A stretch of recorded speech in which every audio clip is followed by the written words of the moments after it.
इंतजार ना करना। आप चाहे इन पर एतबार करें या ना करें, पर ये करेंगे, आपके लिए लड़ेंगे, आपकी मौत आपसे आगे होकर मरेंगे। इनको कोई फिक्र नहीं कि क्या सजा होगी, क्योंकि ये पता है क्या मानते हैं कि इसमें उसकी रजा होगी। कभी आतंकवादी, कभी बागी, लेकिन करें भी क्या, ये बगावत इनके खून में है। वो खून जिसने मिट्टी में गोलियां बोई थी, वो खून जो जलियांवाले बाग में दिखा था, वो खून जो सिर चढ़ा और 7 समंदर पार किताब में पिस्तौल बनकर पहुंचा, वो खून जिसने फांसी के फंदे को चूम कर गले लगाया, जिसने आरियों के नीचे भी अपने यकीन को नहीं छोड़ा। यकीन जो हंसते हुए तपती तवी पर बैठ गया, चांदनी चौक में शीश देकर चमकौर में तीरों की बारिश में भीगते हुए आकर खड़ा हुआ सरहंद की उस नींव पर, जिस पे उभरा इंसानियत का महल। आइए जरा देखें तो सही, ये जो बीते कुछ समय से सड़कों पर घूम रहे हैं, ये असल में हैं कौन? इन माताओं की इतनी कौन सी मजबूरी थी कि वो भी साथ चल पड़ी? ये मजबूरी इनके जागते जमीर की है, इनकी पवित्र कोख की है, जिनमें से दुनिया के तमाम योद्धाओं ने जन्म लिया। भला ये घर पर कैसे रह सकती थी? इन्हीं में से जन्मे थे आनंदपुर की धरती से सिर मांगने वाले और सिर देने वाले। इन्हीं में से जन्मे वो योद्धा जो पैदा तो अलग अलग गर्भ से हुए, लेकिन आखिर में अपनी सबसे प्यारी मां धरती की कोख में समा गए। ये वही हैं जो रक्षा करते हैं, चाहे अधिकारों की हो या सरहदों की। दोनों तरफ एक ही पिता के बेटे हैं, दोनों अपने अपने फर्ज निभा रहे हैं। अगर कुछ बीच में है तो बुरी सोच की सरकारों के बैरिकेड्स। इनका इतिहास पढ़ने पर पता चलता है कि पहली बार बागी नहीं हुए। जब जब हक और सच के लिए आवाज उठाने की जरूरत पड़ी, ये सब अपनी अपनी जगह आगे आकर लड़े हैं। ये लोग जिनकी भाषा, पहरावा, त्योहार और संस्कृति तो अलग हो सकती है, लेकिन अंदर की आग एक ही है, एक अच्छे देश के निर्माण का सपना,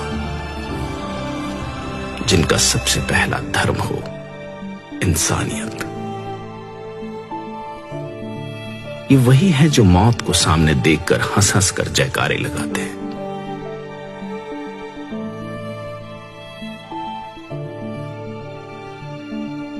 गोरे तो इस देश से चले गए, लेकिन अपनी सोच इन कुर्सियों के आसपास ही कहीं छोड़ गए। जिन पर बैठने वाले चेहरे तो बदलते हैं, लेकिन लोगों को बांटकर राज करने की बुरी नीयत नहीं बदलती। लेकिन ये कैसे लोग हैं जो हर बार इस बंटवारे को गिरेबान से पकड़ लेते हैं? पानी के मसले पर बांटे हुए आज जमीन के मसले पर कंधे से कंधा मिलाकर लड़ रहे हैं। इनके माथे की लकीरों में तवारीख लिखी गई है। इन्हें सिर्फ झुर्रियां समझने की गलती ना कर लेना।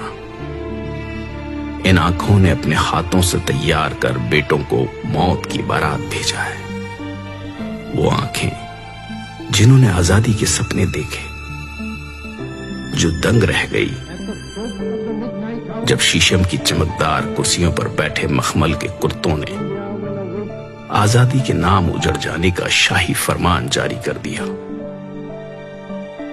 सिर्फ हाथ बदले हैं, हथियार आज भी वही है।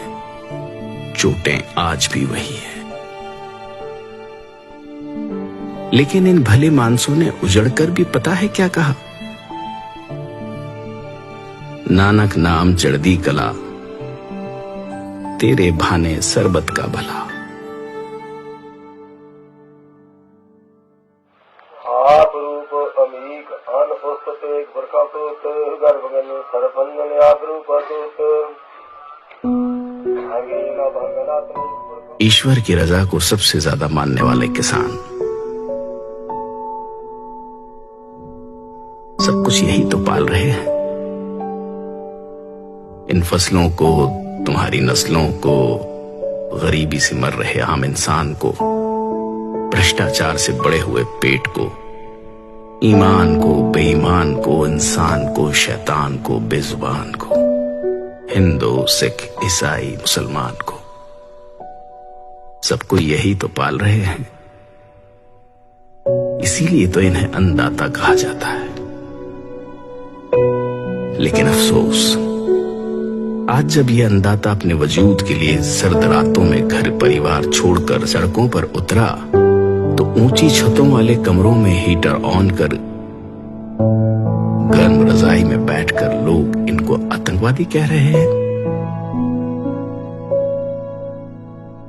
अगर अपनी आजादी, इंसानियत और सबके भले की बात करना आतंकवादी होना है तो माफ कीजिएगा, पर कोशिश करना कि ऐसे आतंकवादी बन सके जो मारते हैं दिलों की नफरत को, ऊंच नीच के फर्क को, गरीब और अमीर के बीच के फासले को। और हां, मरने से याद आया, मौत केवल शरीरों की ही नहीं होती। शीशे के सामने खड़े होकर आंखों में आंखें डालकर देखिएगा, कहीं अंदर कुछ मरा तो नहीं हुआ।